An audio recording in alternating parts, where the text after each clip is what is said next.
നമ്മൾ കഴിഞ്ഞ ക്ലാസ്സുകളിലായിട്ട് ചാപ്റ്റർ 9 വരെയുള്ള പ്രധാനമായിട്ടും ചോദിക്കുന്ന 2 മാർക്ക് 4 മാർക്ക് 10 മാർക്കിൻ്റെ പ്രീവിയസ് ഇയർ ക്വസ്റ്റ്യൻ പേപ്പേഴ്സും ഒന്ന് ഡിസ്കസ് ചെയ്തിട്ടുണ്ടായിരുന്നു. ഇന്ന് നമ്മൾ നോക്കാനായിട്ട് പോകുന്നത് ചാപ്റ്റർ 10ഉം അതേപോലെ തന്നെ ചാപ്റ്റർ 12ഉം. ഈ 2 ചാപ്റ്ററുകളിൽ നിന്ന് ചോദിക്കാൻ ചാൻസ് ഉള്ള ക്വസ്റ്റ്യൻസിൻ്റെ വീഡിയോ ആണ്. അപ്പോൾ നമുക്ക് ചാപ്റ്റർ 10ലേക്ക് കിടക്കാം. ചാപ്റ്റർ 10 എന്ന് പറയുന്നത് മുഗൾ രാജഭരണത്തിൻ്റെ സ്ഥാപനം എന്നതാണ് നമ്മുടെ ചാപ്റ്ററിൽ വരുന്നത്. അപ്പം നമുക്കറിയാം മുഗൾ രാജവംശം ഉണ്ടാക്കിയത് ആരാണ്? നമ്മുടെ ബാബറാണ് നമ്മുടെ മുഗൾ രാജവംശം സ്റ്റാർട്ട് ചെയ്തത്. അദ്ദേഹം മധ്യേഷ്യയിലെ പർഗാന എന്ന് പറഞ്ഞ രാജ്യത്തിലെ രാജാവായിരുന്നു. അവിടെ നിന്ന് പറഞ്ഞു വിട്ടാലും അദ്ദേഹത്തിന് എവിടെയെങ്കിലും താമസിക്കണം എന്നൊരു ലക്ഷ്യത്തോടു കൂടിയിട്ടാണ് അദ്ദേഹം എന്ത് ചെയ്തത്? നമ്മുടെ ഇന്ത്യയെ ആക്രമിച്ചത്. 2 കാരണങ്ങളുണ്ട്. ഒന്ന് ഇന്ത്യയിലെ അളവ് കവിഞ്ഞ സ്വത്തും, രണ്ടെന്ന് വെച്ച് കഴിഞ്ഞാൽ പർഗാനയിൽ നിന്നും പറഞ്ഞു വിട്ടാലും താമസിക്കാനായിട്ട് അദ്ദേഹത്തിന് ഒരു സ്ഥലം വേണം. അതാണ് മെയിനായിട്ട് അദ്ദേഹം എന്ത് ചെയ്തത്? നമ്മുടെ ഇന്ത്യയിലേക്ക് എത്തിയത്.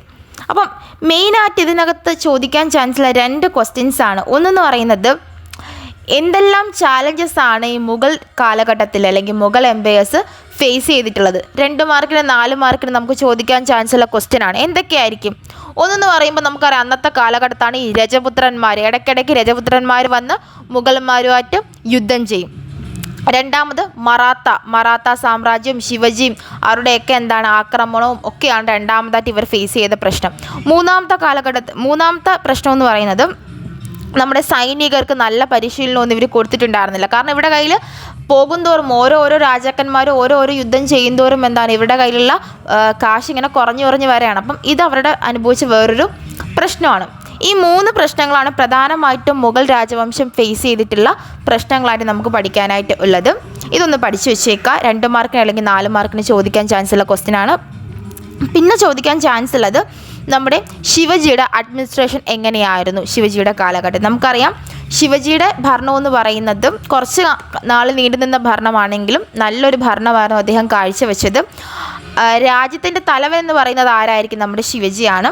മാത്രമല്ല ഇദ്ദേഹത്തിന് കീഴിലൊരു 8 അംഗ മന്ത്രിസഭ ഉണ്ടായിരുന്നു. ഈ മന്ത്രിമാരാണ് ബാക്കിയുള്ള കാര്യങ്ങളെല്ലാം ഹാൻഡിൽ ചെയ്ത് നടത്തിക്കൊണ്ട് പോകുന്നത്.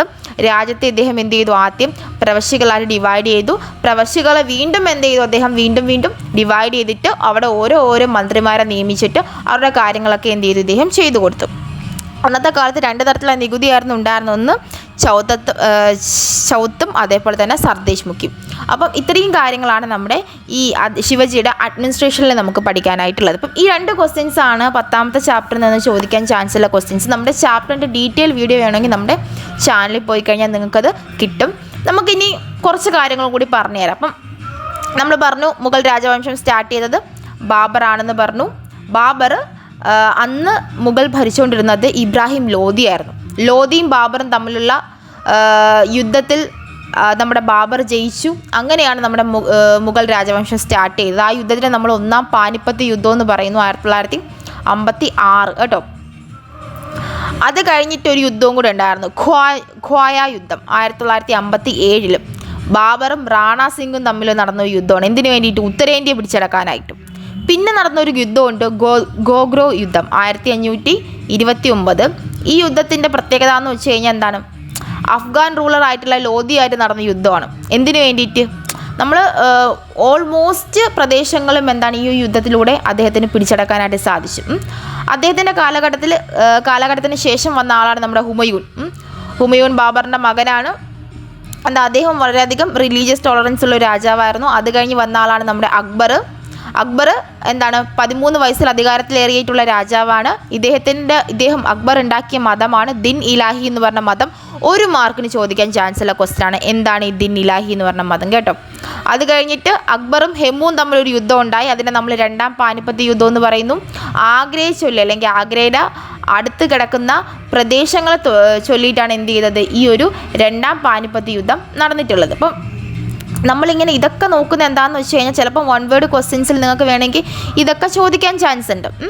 പിന്നെ നമുക്കറിയാം അടുത്തൊരു രാജാവ് നമ്മുടെ അക്ബറിൻ്റെ മകനാണ് നമ്മുടെ ജഹാംഗീർ എന്ന് പറയുന്ന രാജാവ്. അദ്ദേഹവും നിരവധി കോൺട്രിബ്യൂഷൻസ് എന്ത് ചെയ്തിട്ടുണ്ട്? നമ്മുടെ ഈ ഒരു മുഗൾസിന് വേണ്ടിയിട്ട് ചെയ്തിട്ടുണ്ട്.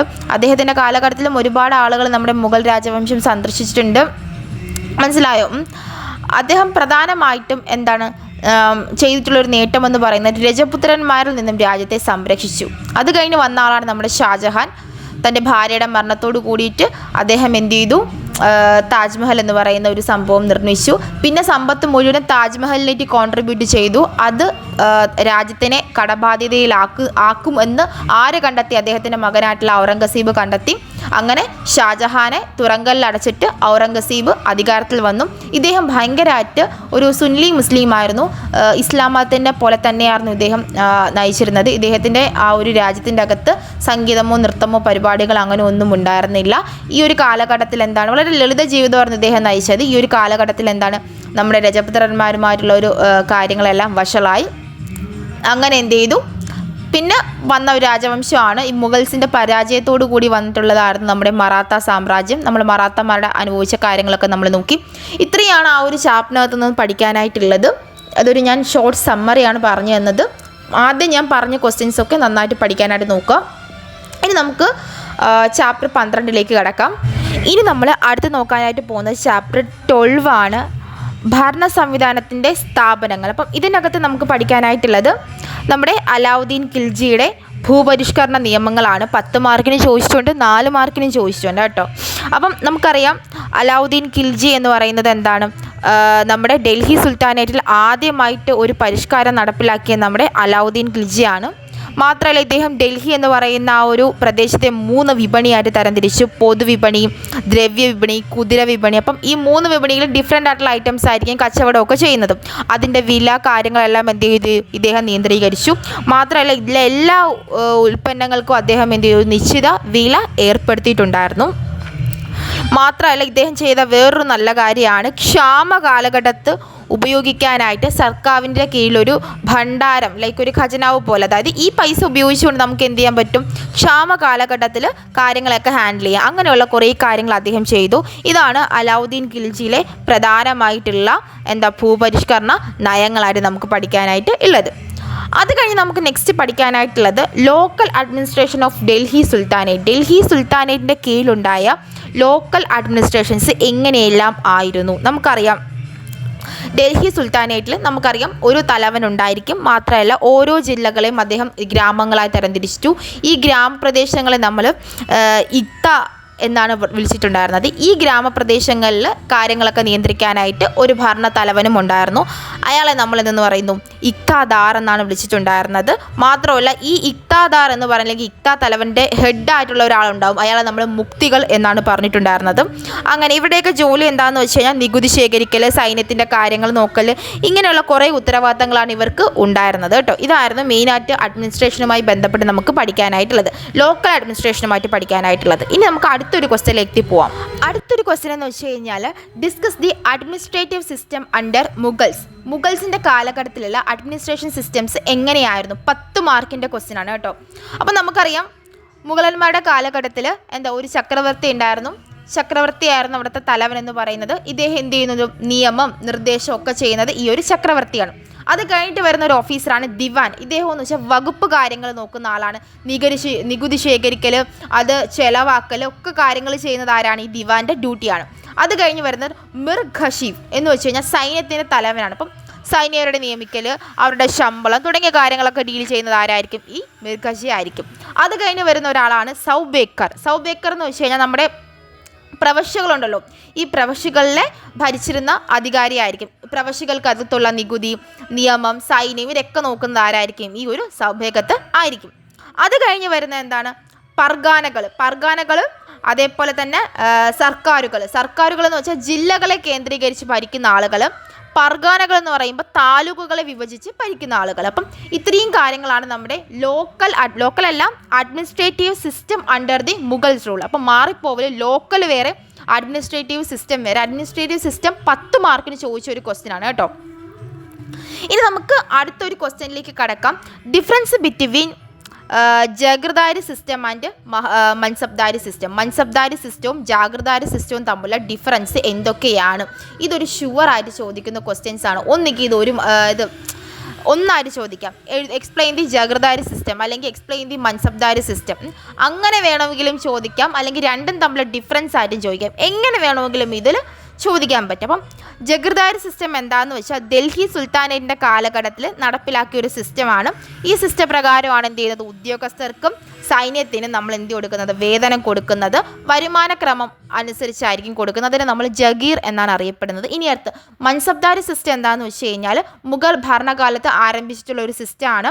ഈ സിസ്റ്റം പ്രകാരം എന്താണ്, സൈനികർക്ക് വേതനം കൊടുക്കുന്നത് അവരുടെ പദവിയുടെ അടിസ്ഥാനത്തിലായിരിക്കും. അതിനെ നമ്മൾ മൻസബ്ദം എന്നും പറയുന്നു. അപ്പം ഇത്രയും കാര്യങ്ങളാണ് മെയിനായിട്ട് നമുക്ക് എന്ത് ചെയ്യാനായിട്ടുള്ളത്, ഈ 12ാമത്തെ ചാപ്റ്ററിനകത്ത് പഠിക്കാനായിട്ടുള്ളത്. 12ാമത്തെ ചാപ്റ്ററിൽ പിന്നെ അധികം വേറെ കുറച്ച് കാര്യങ്ങളും കൂടി ഉണ്ട്. എന്താണെന്ന് വെച്ചാൽ നമ്മുടെ സൈനികരല്ലല്ലോ, നോബിൾസ്. നമുക്കറിയാം പണ്ടത്തെ കാലഘട്ടത്തിൽ ഡൽഹി സുൽത്താനേറ്റ് മാത്രമല്ല എല്ലാ രാജവംശവും അവർക്ക് താഴെയുള്ള നോബിൾസുകളെ നന്നായിട്ട് പേടിച്ചിരുന്നു. കാരണം ഈ നോബിൾസാണ് ഓരോ രാജാക്കന്മാരെ നിയമിക്കുന്നത്. ഓക്കെ, ഇപ്പം നമ്മൾ നോബിൾസ് പറയുന്നത് പോലെ കേട്ടില്ലെങ്കിൽ അവരെന്ത് ചെയ്യും, അടുത്ത ആൾക്ക് കൊട്ടേഷൻ കൊടുത്തിട്ട് പറയും ഇവരെ കൊന്നിട്ട് നിങ്ങൾ അധികാരത്തിൽ കയറിക്കൂ എന്ന് പറയും. അപ്പോൾ എല്ലാവരും നോബിൾസിനെ നന്നായിട്ട് ഭയപ്പെട്ടിരുന്ന ആളുകളായിരുന്നു. ഓക്കെ, ഈ നോബിൾസ് എന്ന് പറയുന്നത് എങ്ങനെയാണ് തുടങ്ങുന്നതെന്ന് ചോദിച്ചു കഴിഞ്ഞാൽ സുൽത്താൻ്റെ കാലഘട്ടത്തിൽ രാജാവിൻ്റെ കീഴിൽ ഒരു രാജാവിൻ്റെ കീഴിലുള്ള ഒരു പ്രഭുവിൻ്റെ അടിമയായിരിക്കും ഈ നോബിളന്മാരെന്ന് പറയുന്നത്. അവരാദ്യം അമീർ എന്നാണ് പറയുന്നത്. അത് കഴിഞ്ഞ് അവർ മാലിക് എന്ന പദവി എത്തും. അത് കഴിഞ്ഞ് ഖാൻ എന്ന പദവി എത്തും. അങ്ങനെയാണ് എന്ത് ചെയ്യുന്നത്, അവർ പ്രഭുവായിട്ട് മാറുന്നത്. അപ്പോൾ ഇവരൊക്കെ എന്ത് ചെയ്യുന്നുണ്ട്, പേടിച്ചിട്ടുണ്ടായിരുന്നു കേട്ടോ. അപ്പം അലാവുദ്ദീൻ ഖിൽജിയും തുഗ്ലക്കും അവരുടെ രണ്ടുപേരെയും കാലഘട്ടത്തിൽ ഈ നോബിൾസിന് വലിയ റോളൊന്നും ഉണ്ടായിരുന്നു. ഇവന്മാർ നന്നായിട്ട് അവരെ എതിർത്ത് നിൽക്കുന്ന ആളുകളായിരുന്നു. ഓക്കെ, ഇത്രയും കാര്യങ്ങൾ നിങ്ങളൊന്ന് ഓർത്ത് വെക്കുക. ഇതാണ് നോബിൾസുമായി ബന്ധപ്പെട്ട് നിങ്ങൾക്ക് നോക്കാനായിട്ടുള്ള കാര്യങ്ങളെന്ന് പറയുന്നത്. അപ്പം 10ാമത്തെ ചാപ്റ്ററിൽ നിന്നും 12ാമത്തെ ചാപ്റ്ററിൽ നിന്നും ഇത്രയും കാര്യങ്ങൾ നിങ്ങൾ പഠിച്ചാൽ മതി. ബാക്കി വീഡിയോസ് നമ്മൾ ഉടനെ അപ്ലോഡ് ചെയ്യുന്നതായിരിക്കും. എന്തുകൊണ്ടാണ് സ്പ്ലിറ്റ് ചെയ്ത് ഇടണേന്ന് ചോദിച്ചു കഴിഞ്ഞാൽ, കാരണം ഒറ്റ വീഡിയോ ഇട്ട് കഴിഞ്ഞാൽ ആർക്കാലും ബോറായിരിക്കും മൊത്തം കേൾക്കാനായിട്ടേ. അതുകൊണ്ടാണ് ഞാൻ ഇങ്ങനെ സ്പ്ലിറ്റ് ചെയ്ത് ഇടുന്നത്. അപ്പോൾ നിങ്ങൾക്ക് ഞാൻ പറഞ്ഞൊക്കെ മനസ്സിലായിട്ടുണ്ടെങ്കിൽ ജസ്റ്റ് കമൻറ്റ് ചെയ്യുക. എന്തെങ്കിലും ഡൗട്ട് ഉണ്ടെങ്കിൽ താഴെ കമൻറ്റ് ചെയ്യുക. നിങ്ങൾക്ക് എന്തെങ്കിലും സംശയമോ നോട്ട്സോ അങ്ങനെ എന്തെങ്കിലും ഉണ്ടെങ്കിൽ മുകളിൽ എൻ്റെ ഇൻസ്റ്റാഗ്രാം പേജുണ്ടാവില്ലേ, നിങ്ങൾക്ക് മെസ്സേജ് അയച്ചു കഴിഞ്ഞാൽ ഞാൻ നിങ്ങൾക്ക് അയച്ചു തരുന്നതായിരിക്കും. അപ്പോൾ നമുക്ക് അടുത്തൊരു ക്ലാസ്സിൽ കാണാം.